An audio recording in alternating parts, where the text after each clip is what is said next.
All right. Excuse me. Wow. A very good morning to everybody out there. It is I, WJ Warrior Jr., with another live episode of thoughts and wisdom and knowledge and the continually learning, always learning, but always, expressing. So therefore, that's how, it's good to get your stuff out there. And, Aristotle, I think, once said, if you don't want to be criticized or judged, I guess he said criticized, don't say anything, don't be anything, don't do anything. Really, you just basically the implication that Aristotle was like, just go around life with your mouth shut, not watching. The three monkeys, one ain't looking, one ain't hearing, one ain't seeing. uh, Hearing, seeing, whatever, or speaking. Yeah, that's the third one. But no. You only get so much time while you're alive, and it's good to stick your neck out there. I have a friend. I don't want to say his name. I'll put him on the spot, but I'll tell I'll never forget this. You know what? Some things are just not worth. My point. I guess my point. Look, sometimes you should stick your neck out there. It's easier to do it when you're drunk. Of course, but I stopped drinking 3 years ago. But I can still, like if you believe in something, stand up for yourself or stand up for somebody else that can't stand up for themselves, if you feel it's right. Um, don't go through life like a Moira dick. I know that sounds like I'm using a penis reference, but no, Moira dick in Yiddish, Moira dick is like to be scared, to be afraid of something. Now it's normal to be scared and afraid of things, but you know you should stand up for things that are not right. Put the spotlight on bad people. Oh, they hate that. Just create that big spotlight, on them. You know, it pulls them out into the light. Like it's wow. I'm seeing on YouTube a lot of remember memory reminiscing, not reminiscing. People giving respect to Scott Hall, Razor Ramon. Um, wow, a lot more than I thought. You have to, I have to be careful, or you should be careful. Like for example, if you're a fan, like I am or was, of the old school wrestling even into like about 10 or 12 years ago. Um, Say like I know I'm well aware who Scott Hall is, and NWO Razor Ramon, but I said I didn't really care for the guy. So in a way, it's like it's kind of that's a disrespectful thing. I have a tremendous respect for all these fucking people because you know what? Look, you say you didn't like King Kong Bundy, but who would King Kong Bundy go against in WrestleMania 2 in the steel cage? It was, for Hulk Hogan. So you have to understand something. You say it's good to be the bad guy, but no, think about this. Like it takes, you've got to have, and these people are so, the better heel they are, the more important it is, Billy and a lot of people like to cheer for it. There's a lot of like these kind of, a guy that kind of looks like, imagine if you're a fan and you kind of like tall, like got that machismo kind of thing, and this leads me into my topic for discussion. This is not tea this time. This is called hydrolyte.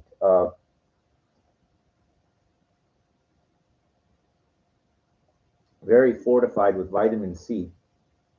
Kind of pricey, but I did do a little bit of dancing last night, so you know, um, I haven't gone out, in a couple of weeks. Um, it's good to rehydrate yourself, and not with crap like Gatorade. That's garbage, sugar, sucrose. What I noticed too? A lot of these new companies, they're coming out with this, oh, no sugar in there, but what they're putting in is sugar alcohol. It's almost as bad. It's a I really don't know what it is, but it's not. It's a sugar substitute. This no sugar, well, maybe a couple grams, but that it's not.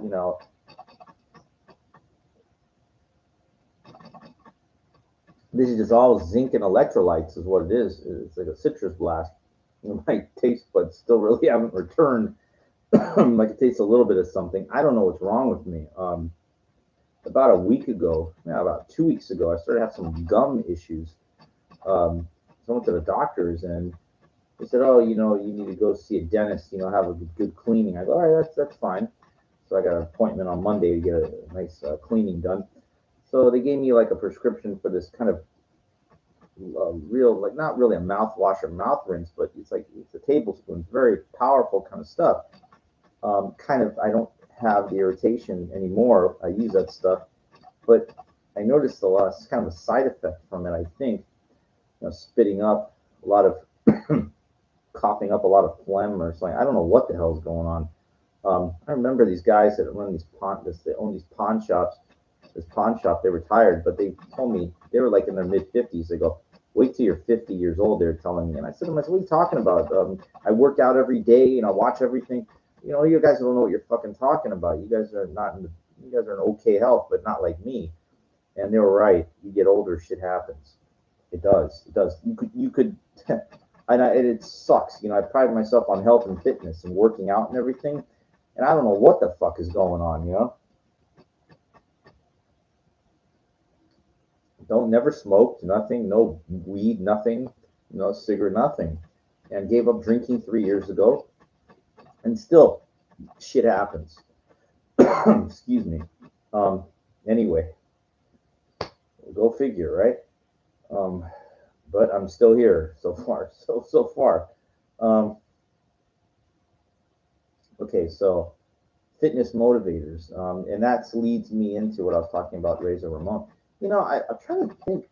He came in after, kind of like there was a time I didn't watch. It was around after like around '92. Was it after like WrestleMania 7, 8 ish? I didn't watch. That's like around the time, and then 10, I think it was Shawn Michaels beat Bret Hart. I've watched Anthology on VHS, so VHS too, but they had on DVDs every WrestleMania. So I watched everything 11, 12, 13, 14, 15, everything just to see. And I was never into WCW ever, so I kind of like was still during that 90s. I was trying to achieve my baseball dream, which again, I go back if you want. I don't rehash. I just saw this thing. I think Alex Cora signed a 1 year deal for the month. Something like that's amazing. Good, good for these people. They're making a fortune playing ball. Good for them.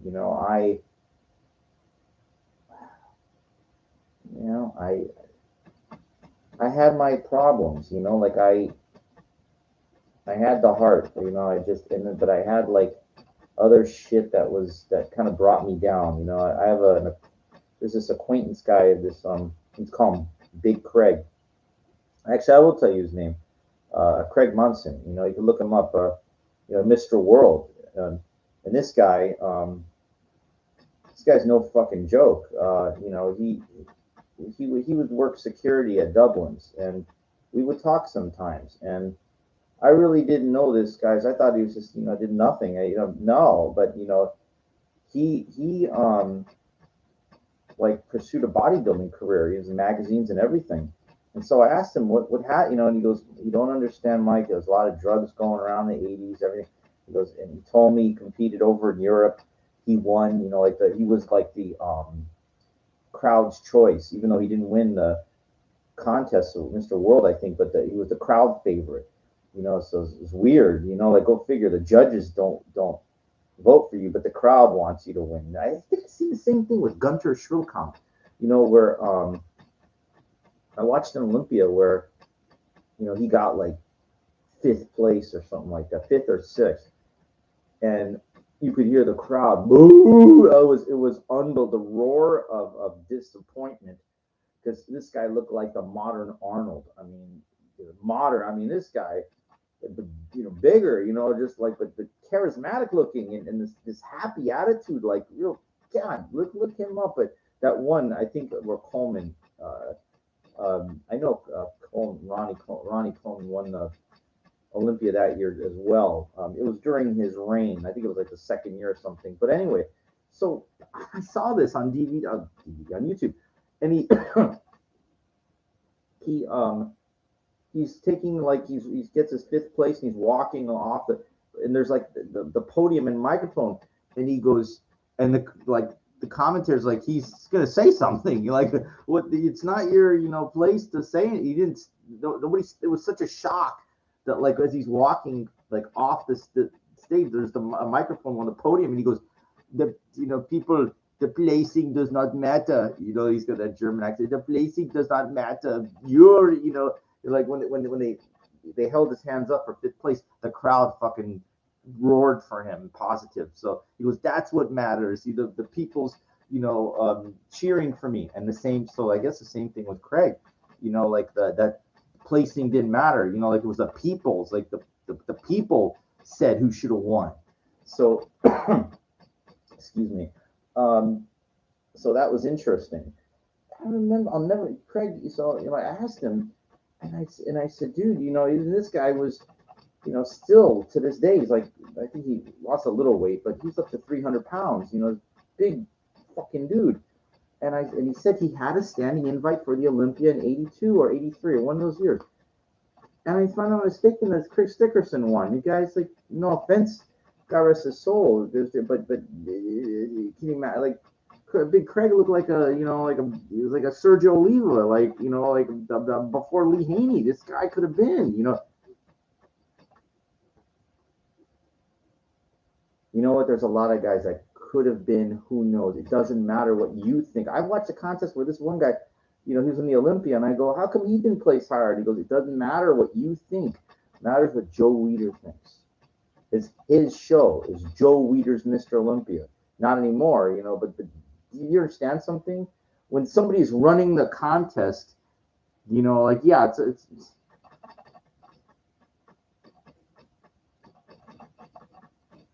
of course their boy has to show prepared.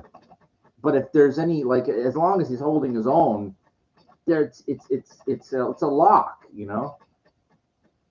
Here, I'll give you another example. When Arnold first came over here, what, in 69, 68, whatever, Joe Weider brought him over here, and he put him in the universe, Mr. Universe, against Frank Zane. And Frank Zane beat him. And Weider did this intentionally. He wanted, he said, because Arnold, even though he was bigger than Zane, he had this, like, very pasty white look, like he wasn't refined like bronze, like Zane was. So anyway, Frank Zane wins the universe. And Weider said, now you see, I want you to be, even, you're big, but I want you cut up and tanned like that guy. So Arnold, again, he got more cut up with the size, and he would tan every fall the fucking time in the natural sun in Santa Monica, whatever. And that's exactly what he did to Lou Ferrigno. Just like what Zane did to Arnold early in '69, not in the Olympia. Believe me, I know my research, I know my history. But he did the same thing to Lou Ferrigno in the '75 Olympia on a pumping iron. He came out bronze. Arnold came out bronze in the cut up, and he beat the bigger Ferrigno. And then in 1980, Arnold came out of retirement,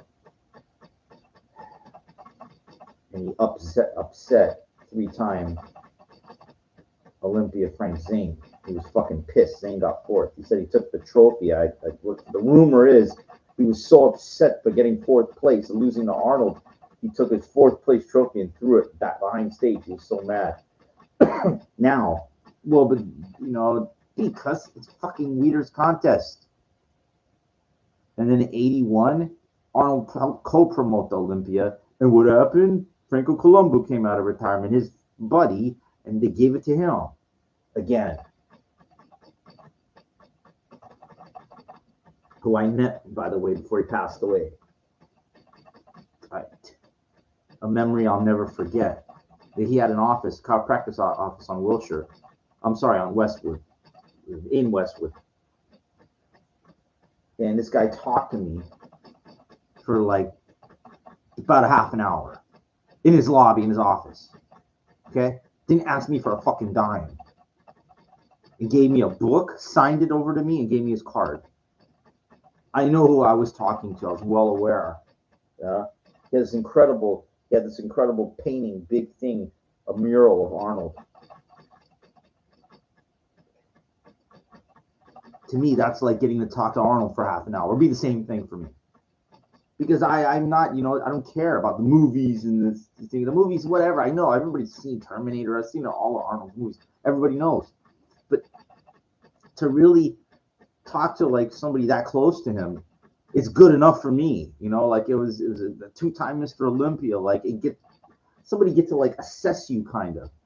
He didn't really, we didn't really talk about, because I'm not never been into competing anything.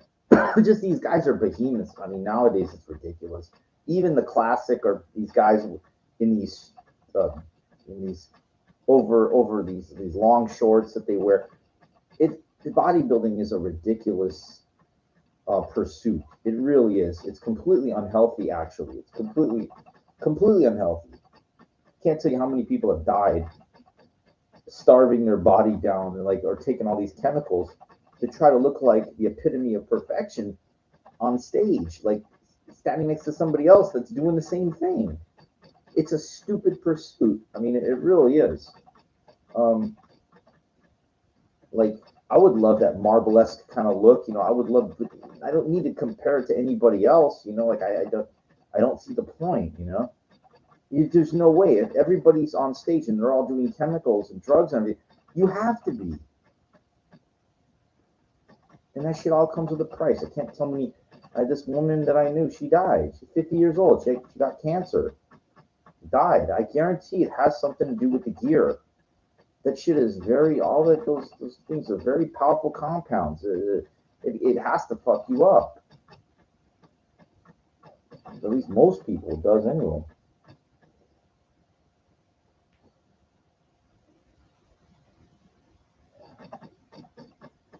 Okay, to get too far off topic, but I want to talk about gym motivators, and things that we talked about Scott Hall, whatever like that, and people relate to. And the thing is, a lot of these wrestlers, they like I have a friend, and he talks about this. He wants to look like Rick Rude, Ravishing Rick Rude. And I try to explain this to him. I mean, he's not a real learner, like student of this, like I am. And I'm not gonna. I'm not. My attempt is not to belittle him in any way. It's a friend, acquaintance of mine, and he puts in a lot of time. Like every morning, and this guy, like 3, 4 in the morning, he takes the bus to go to Hollywood to go, to work out. And you know, I guess for his, he's got some issues and stuff, and but he like it's hard for me to give. I don't hand out because I don't sugarcoat compliments. What I mean by that is, you know, you got to really, for me to give props, you got to impress me, and I'm very, very, very hard to impress. Um, I just am, like I am, and guess what? That comes reverse on me too. Like I am my own harshest critic, even worse, way worse, way worse. So a lot of some of these people that like they're like fit, kind of, but and most people like average person that doesn't really work out or a little bit, they go, oh, you look good big, you're under big, but you're not. No, you're not fooling me. Like I look at everything and I see what is there, everything. Like I am a bodybuilding judge in society. And if somebody's guys got like popsicle sticks, they're wearing shorts, they got like popsicle sticks for legs or calves or whatever, like you're there's this one guy I saw him in my gym. He was looked like Tasmanian devil, but he wasn't that, he was a little shorter than me. He wasn't bigger than me really. He might have been close. It's hard to size somebody up unless you really are next to them. And he's wearing like these tight kind of like sweats, but they weren't. And I said, this guy's got no wheels. He's got no wheels. And I go, so you're gonna get dusted by somebody that has a decent pair of wheels. legs, So, when I assess somebody, like I can look and I can say, okay, this is the problem here. This is now what I consider ideal is a decent amount of density. This type of fitness thing. There's a lot of people that are relatively lean. They have no density though, and I know they want it because I see these guys doing shrugs or these shrugging exercises. And they got no traps. They don't have it because you can't have if you don't have any density. You can't get that separation. I mean, I guess if you're on chemicals or something, then you get it. But I'm looking at these guys in my gym. They're doing some of these. I said, you don't have this. This one guy asked me, when a friend of mine asked me, he goes, "What do you do for arms?" A vague statement, a very vague question. And a guy doesn't understand. People that have big arms have everything else is big. Their upper body is big. That's why they have big arms. Do you think they're skinny and they have big arms? No, you know. If you have dense legs, big legs, you got to be, you got to have some weight on the scale. That's what it is. The weight's in the lower body. When I was 178, I was my picture with Jericho, basically a bar big, a really, really huge developed upper body, but no legs. And it was all milkshakes too. I wound up having kidney stone surgery from that. Anyway, gym motivators. So guys like that I used to really admire what Chris Benoit used to, and I wanted to build like that. I wanted to fucking look like him. Because I thought like I could be like that. Like I thought as a dancer, performer, I could transition into like a wrestler like that. But thing is, these guys started a long time ago. Came up in really good training in a circuit and stuff, and hung in there. Wrestled all over the world, and me, I didn't have enough faith, Plus, after that kidney stone surgery, kind of took the wind out of my sails, Then I got back into working out, and I worn out my meniscus, so that stopped me again. And then just time adds up, and I stopped working out altogether for years and years. So, that wasn't helping me. And again, I just never, you're like an independent kind of person, and you're hoping. That's an incredibly difficult endeavor if you're not signed to like a deal where you're constantly making money. You got to have money coming in from somewhere, or else it's just a pipe dream. It's a fucking pipe dream.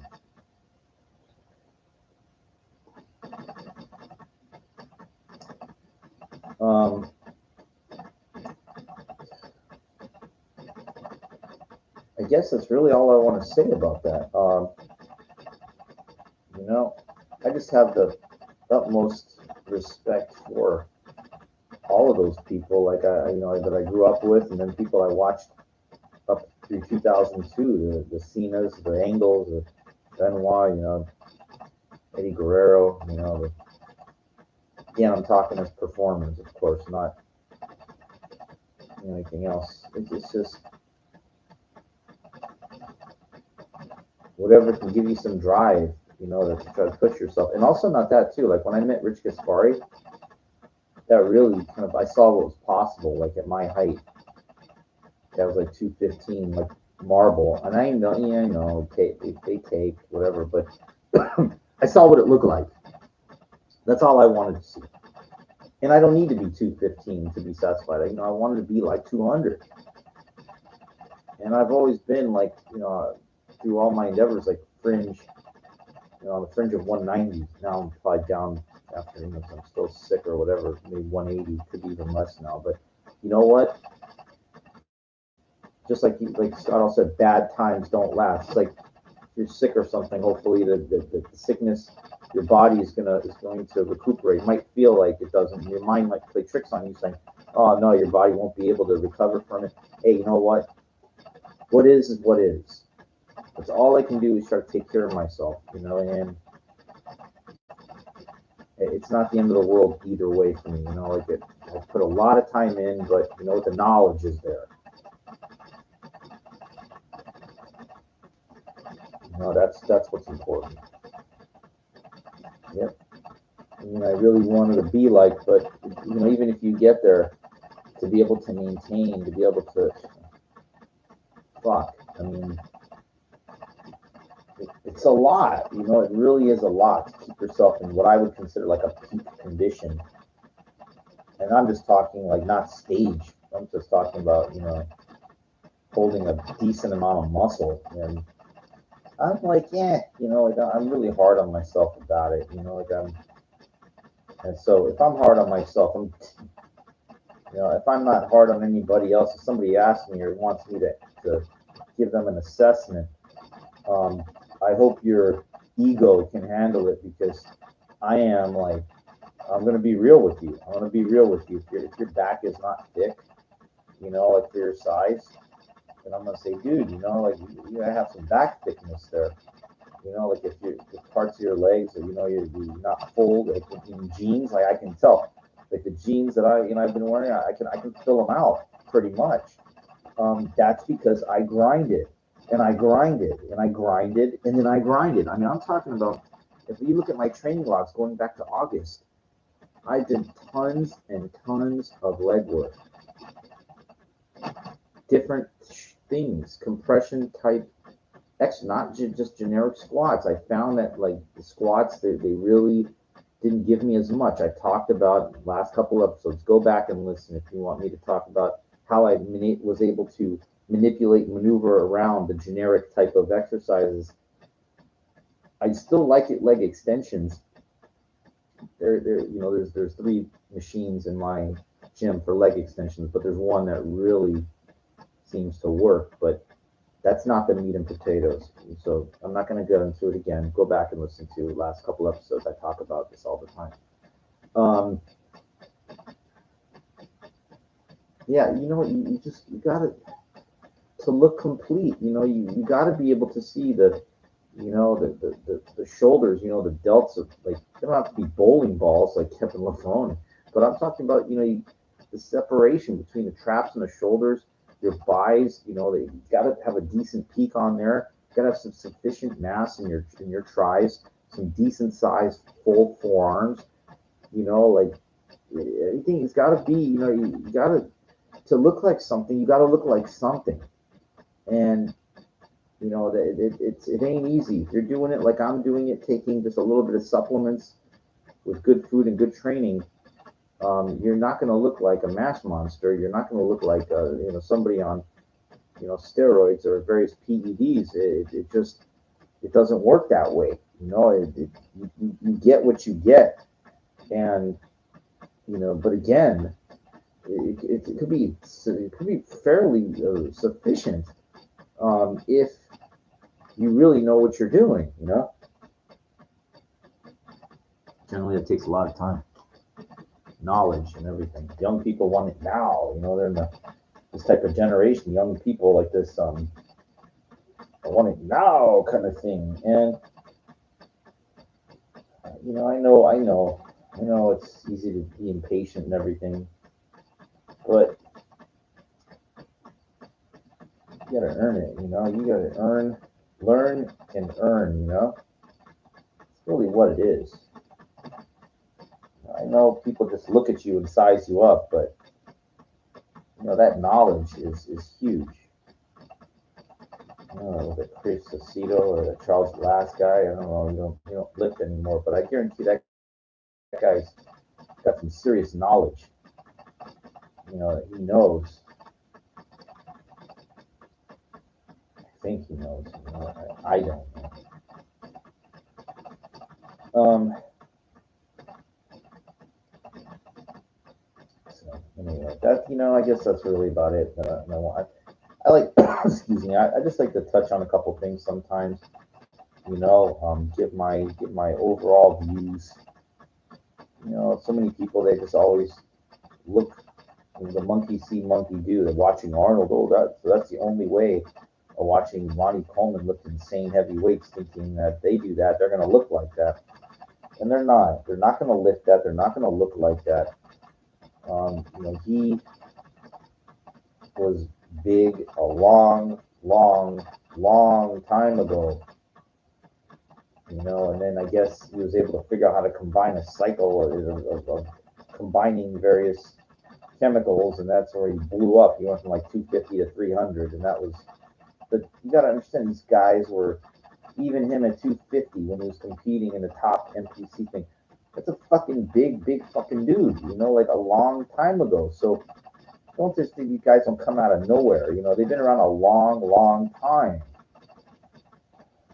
Yeah, they've been taking, but they're training in the knowledge and everything.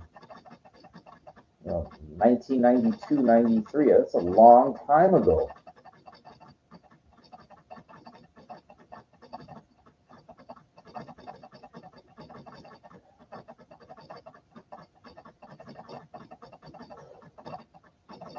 Anyway, it's kind of a short one, so I hope that you kind of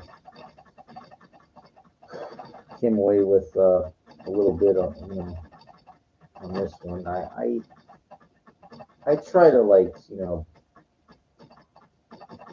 be rational and give what I think, say what I feel. All right. Anyway, I'll send some mumbling and rambling on. That's it for now.